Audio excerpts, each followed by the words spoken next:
I want to have a follow-up question with regards to the first part of the question with regards to parallelism. There's sort of two parts. One, I wanted you to explain. You said, essentially the thesis of your book is why this is an untenable solution. But I wanted to sort of, I wanted to ask you to explain that. I wanted to make sure, one, maybe my understanding of what the claim is correct, and hopefully same thing for the listener. Because we had an episode, or technically two episodes, sort of, we sort of titled it "Whose Land Is It Anyway?" Sort of discussing, the legal rights even towards the land. And one of the things I brought up on that show was that in essence, they don't even have, full legal rights of their own land.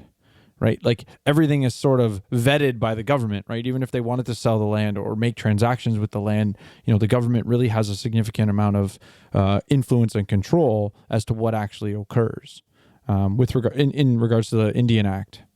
And so the point that I sort of thought was, one, is the parallelism really proposing sort of a two-state solution within the Canadian borders? Two legal systems, two systems sort of trying to operate, let's say, cohesively. Mm-hmm. Would you say that maybe is a rough estimate of what's going on? That it's a two-state solution almost? Well, that is what the Aboriginal industry pretends is the case, but it's not possible. So it's an illusion. Yeah, and that's what. Sorry, I was going to say that's exactly what my sort of proposal was, that the Canadian government's never going to give them full custodianship of these lands. Like that would sort of undermine Canada's influence and control. Like to me, that is what seems fantasy about it. I don't know. Maybe there's more to it from your perspective. There is more to it, but that's kind of that's the argument that's put forward in parallelism, which can never be achieved. But it's a disingenuous argument. Like it's not really intended to be achieved. What it's doing is making a case for what is, and this is some of the complicated theoretical stuff in the book, for what I have called NeoTribal renterism. So what the purpose of that is to make a legal case for the extraction of transfer in various ways. So what you have is this claim of sovereignty, that's what the demand is, but it can never be realized because you can never have these small, isolated, unproductive groupings become sovereign states or sovereign elements. But what it is that every time the Canadian state tries to do anything on Indigenous, what's considered to be Indigenous lands, a legal dispute erupts over this kind of sovereign kind of argument. So you have all sorts of negotiations that go on, agreements that are made, transfers that are paid out, which is never settled. And then you go back again for more and more legal kind of wrangling, which goes on. So this is now, and British Columbia is the best place to see this as well. You see this now with the lobster fisheries on the East Coast. The purpose is not to become a sovereign state. The position is to make these arguments, these legal arguments, which can then be used as a weapon to extract transfers, which then are siphoned off by lawyers, consultants, Indigenous leaders, etc., which that money never gets to the marginalized group. So it's just this perpetual grievance type of process whereby money is extracted and then siphoned off by the industry. But the argument is made for that purpose. It's not made with the intention of that actually becoming a reality. It's just a legal argument that's made to extract transfers. And that's why it's so frustrating. A lot of people become very, very frustrated about this because they sort of think, well, that was settled, wasn't it?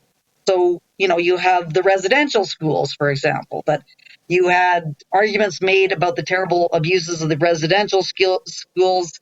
$5 billion were paid out.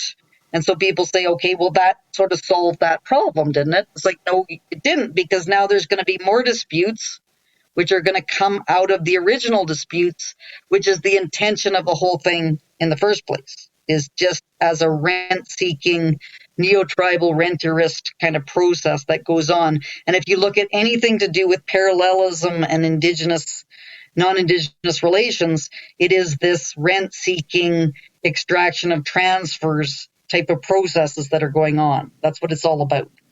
Okay, so for the listener, just to be clear, just define the definition of what do you mean? What is renterism and what is transfers?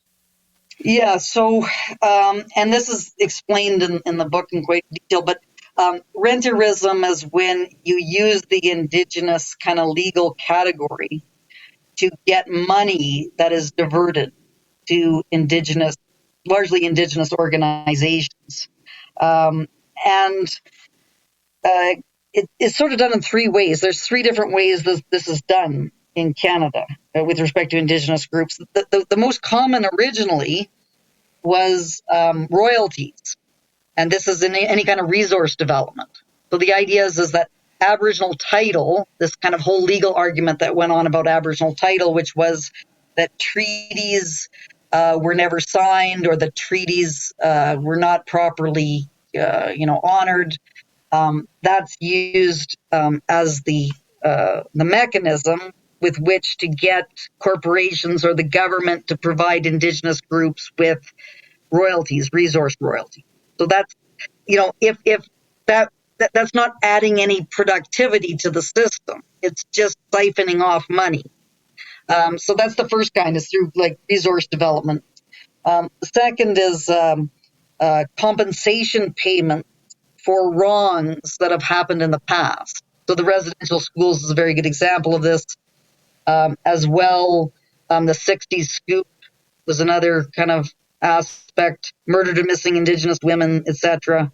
So it's like, because of these abuses that happened in the past, each Indigenous person should be paid, $100,000 or something like that, right? That does nothing in terms of the economy. That money is just spent. It's not invested to create new enterprises or anything generally. So that's why it's considered to be renterist. And then finally, the most disturbing aspect is saying that money should just be provided for education and healthcare and so on. So it's what's called culturally sensitive services. So historically, the government used to provide education and healthcare to Indigenous communities. Now, lawyers and Indigenous leaders say, we don't want the government to provide this to us. We want to provide it ourselves, and you just give us the money. And then that money just basically gets siphoned off to all the different leaders and so on, lawyers and so on, processes, but it never actually goes into the services that are needed in Indigenous communities. So it's a way of siphoning off money that is, people think, is supposed to be going to try to improve conditions for Indigenous people. But most of that money doesn't go in to that end. It goes for just, paying off various, privileged members of the Indigenous population, but most of it goes to lawyers. A lot of this is legal kind of wrangling. It costs tremendous amounts of money to negotiate all these agreements and everything. And, the real problems are really not addressed through this kind of process. Please subscribe and hit the bell to stay up to date. If you liked or disliked the snippet, give it a like and share your 2 cents with us in the comment section. And remember, 6 cents makes change.